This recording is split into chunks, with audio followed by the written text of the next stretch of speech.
आमची शिल्लक. एक दिवस पाऊस पडत होता. दत्तू व हौशी आपापल्या शाळांना गेली होती. टिळक ईश्वर विद्येच्या वर्गात शिकवायला गेले होते. घरी मी एकटीच होते. दाराशीच काही निवडीत बसले होते.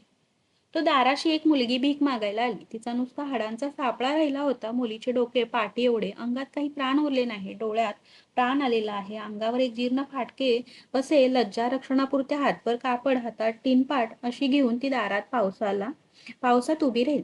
तिच्या तोंडावर डाग दिसल्याने ताजे वन दिसत होते. तर मी तिला घरात घेतले व तिची विचारपूस करू लागले. तुला भीक मागायला आवडते का घरात राहायला आवडते? भीक मागायला. तू माझ्याजवळ राहतेस का? हो. तुला कोण कोण आहेत? कोणी नाही. सर्वांनी मला सोडून दिले आहे. माझे गावही फार लांब आहे.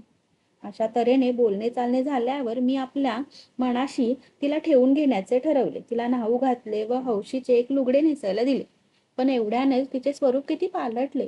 संध्याकाळी मुले व टिळक घरी आल्यावर ही मुलगी पाहून त्यांना कुतूहल वाटले. हे काय आहे? हे दुष्काळाचे चित्र आहे. मी हिला घेतली. कशाला? आपल्याला हौशी आहे. देवाने ही तारा दिली. आणखी ही दया दिली. मला हिची दया आली व देवानेही हिच्यावर दया केली. बरं, काही हरकत नाही. तिचे नाव दया ठेवले. थोड्याच वेळाने शेजारी पाजारी कित्येक ख्रिस्ती बाया आमच्याकडे आल्या. आहो साहेब, ही मुलगी कोणाची आहे ठाऊक आहे का? नाही का? अहो ती मांगाची आहे ना. मग तुम्हाला काही नाही वाटत त्याचे? काही नाही का? आम्हाला मांग, महार, ब्राह्मण वगैरे सगळे सारखेच आहेत. तुम्ही आमच्या पुढे गेलात, आम्हाला नाही चालायचे हे, असे म्हणून त्या बाया गेल्या व पुढे कित्येक दिवस त्यांनी आमचे घर वर्ज्य केले.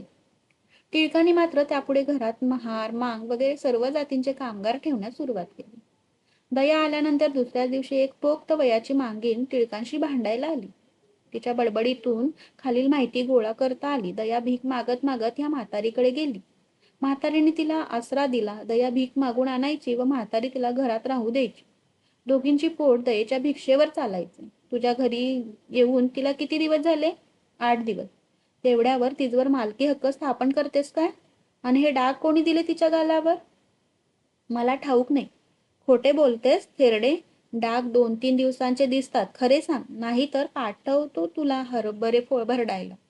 हो ना करता करता ती कबूल झाली. पोरगी भरपूर भीक आणि ना तेव्हा तिच्या गालाला उलीसक कोलीत लावली. मग मात्र टिळक फार संतापले व म्हातारी पळून गेली.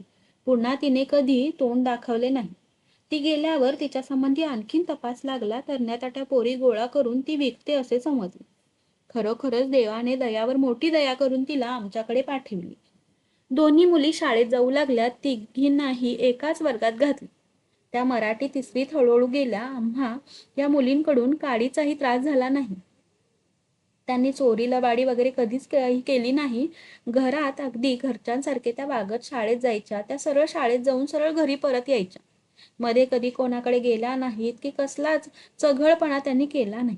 घरात थुंकतील, उष्टे खरकटे जिकडे तिकडे टाकतील असा जो मला धाक होता तो अगदी अनाठही ठरला. त्या आम्हाला जसे वागताना पाहत तशाच वागत. शेण लावणे, खरकटे हात धुणे वगैरे गोष्टी न सांगता ते शिकल्या. चटण्या, कोशिंबिरी, लोणची, पापड त्यांना करता येऊ लागली. स्वयंपाकात सुद्धा त्या हुशार झाल्या. पुढे पुढे दुष्काळाचे स्वरूप फारच उग्र भासू लागले. त्यातच मिशनला काही तूट आली का काही झाले. पण त्यांनी बोर्डिंगमधून काही मुले काढून टाकली. गावात जिकडे तिकडे खळबळ उडाली. मुलांना कोठेच काही आधार नव्हता. सुगंधराव करमरकरांनी टिळकांना ही बातमी सांगितली. टिळकांना आधी याबद्दल काही माहिती नव्हती. ही बातमी ऐकून टिळकांना फार वाईट वाटले. ते मजकडे आले व म्हणाले, अशी अशी 22 मुले मिशनने एकाएकी आपल्या शाळेतून काढून टाकली आहे. ती अन्नान करून मरतील. आता काय करायचे? त्या दिवशी आमच्याजवळ शिल्लक ₹1.25 व घरात साठवणीत 1.25 शेर ज्वारी होती. पण आमची मोठ्यात मोठी शिल्लक म्हणजे देवावरचा विश्वास ही अगदी भरपूर होती. आम्ही दोघांनी जमिनीवर आपली मस्तके ठेवून मनोभावाने परमेश्वराची प्रार्थना केली. नंतर दोघांनी एकमेकांना वचन दिले की आपले अन्न व ह्या मुलांचे अन्न यात काही फरक करायचा नाही. जी काय ज्वारीची बाजरीची भाकरी मुलांना मिळेल तीच आपणही खायची. दत्तूला बोलावून आम्ही आमच्या जवळ घेतला. त्याला सांगितले, बाळ पहा, तुझे भाऊ आज उपाशी रानावनात फिरत आहेत. आम्ही त्यांना आपल्या घरी आणणार आहोत. ते जे खातील ते तुला खावे लागेल. खाशील ना? दत्तू म्हणाला, हो, मी त्यांच्याबरोबर जेवीन खाईन, भांडणार नाही. आणि पुढे मुले आणल्यावर ती जाईपर्यंत ती खात तेच अन्न दत्तू खाय. दत्तूने खाल्ले व आपले वचन पाळले. टिळकांनी करमरकरांना मुले घेऊन नेण्यास सांगितले. आता आमच्या पुढे मोठा प्रश्न येऊन उभा राहिला, तो हौशी व दया यांचा. कोठे ठेवायचे? पुण्यास टिळकांनी सुंदराबाई पोहर यांना मुली शाळेत घेता का म्हणून विचारले व त्यांनी ताबडतोब मुलींना पाठवून देण्याचे उलट डाकेने कळविले. दोन्ही मुली ताबडतोब पुण्यास रवाना झाल्या व मुलगी घरी आली. ह्याच सुमारास खारे कर्जुन्याला भिक्याला टिळकांनी घेतले. या शास्त्री बोवांसंबंधी मागे मी लिहिलेच आहे.